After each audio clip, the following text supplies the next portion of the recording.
2026 সালের নভেম্বরে অনুষ্ঠিতব্য মার্কিন মধ্যবর্তী নির্বাচনের আগে এক চরম সংকটের মুখে পড়েছে ডোনাল্ড ট্রাম্পের দ্বিতীয় মেয়াদের প্রশাসন। একদিকে মধ্যপ্রাচ্যে ইরানের সঙ্গে ব্যয়বহুল যুদ্ধ, অন্যদিকে দেশের ভেতরেই রেকর্ড ভাঙা নো কিংস বিক্ষোভ এবং জ্বালানি তেলের আকাশচুম্বী দাম, সব মিলিয়ে হোয়াইট হাউস এখন নজিরবিহীন চাপের মুখে। সাম্প্রতিক জরিপগুলোতে ট্রাম্পের জনসমর্থন নেমে এসেছে মাত্র 36%।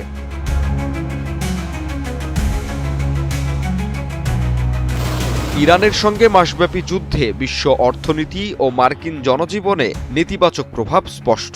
জ্বালানি তেলের দাম 34.7% বেড়ে প্রতি গ্যালন $3.98 পৌঁছেছে, যা বিগত 4 বছরের মধ্যে সর্বোচ্চ। যাতায়াত খরচ বেড়ে যাওয়ায় সাধারণ মার্কিনিরা খাদ্য ও চিকিৎসার মতো মৌলিক চাহিদা মেটাতেও হিমশিম খাচ্ছে। হরমুজ প্রণালী বন্ধ হওয়ার আশঙ্কায় আন্তর্জাতিক বাজারে অস্থিরতা বেড়েছে। এর মধ্যে পেন্টাগন যুদ্ধের খরচ মেটাতে অতিরিক্ত $200 বিলিয়ন দাবিও করেছে, যা নিয়ে কংগ্রেসের তীব্র বিতর্ক চলছে। ডেমোক্র্যাট ও রিপাবলিকান উভয় পক্ষের নেতারাই এক বিশাল ব্যয়ের যৌক্তিকতা নিয়ে প্রশ্ন তুলেছেন। ট্রাম্পের কঠোর ও স্বৈরতান্ত্রিক নীতির প্রতিবাদে দেশজুড়ে নো কিংস আন্দোলন তীব্র হচ্ছে। গত অক্টোবর মাসে প্রায় 70 লাখ মানুষ এই বিক্ষোভে অংশ নেয়। বড় শহরের পাশাপাশি ছোট শহরগুলোতেও এই আন্দোলনের বিস্তার প্রশাসনের জন্য বড় মাথা ব্যথার কারণ হয়ে দাঁড়িয়েছে। বিবিসির তথ্য মতে ট্রাম্পের অর্থনৈতিক ব্যবস্থাপনার ওপর জনগণের আস্থা জো বাইডেনের মেয়াদের যে কোনো সময়ের চেয়েও নিচে নেমে গিয়েছে।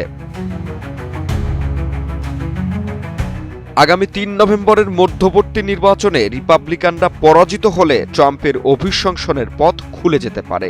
ট্রাম্প নিজেই আইন প্রণেতাদের সতর্ক করেছেন যে বিরোধীরা তাকে ক্ষমতাচ্যুত করার সুযোগ খুঁজছে। ডেমোক্রেটরা জয়ী হলে তারা জেফ্রি এপস্টিন সংশ্লিষ্ট ফাইল, ব্যক্তিগত আয়কর মামলা এবং সংযুক্ত আরব আমিরাতের সঙ্গে ক্রিপ্টো ব্যবসার মতো বিষয়গুলো নিয়ে তদন্ত শুরু করতে প্রস্তুত। এছাড়া মন্ত্রিসভার গুরুত্বপূর্ণ সদস্যদের বিরুদ্ধেও আইনি ব্যবস্থা নেওয়ার পরিকল্পনাও রয়েছে তাদের।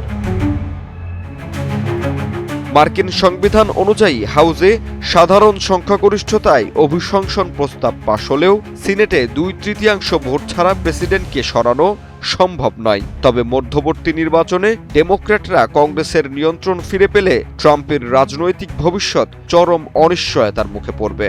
বর্তমান প্রেক্ষাপটে যুদ্ধ বন্ধ করা এবং অভ্যন্তরীণ অর্থনীতি পুনর্গঠন করাই এখন ট্রাম্প প্রশাসনের সামনে সবচেয়ে বড় চ্যালেঞ্জ। মূলত 3 নভেম্বরের ফলাফলই নির্ধারণ করবে ট্রাম্পের ক্ষমতার মেয়াদ কতটুকু নিরাপদ।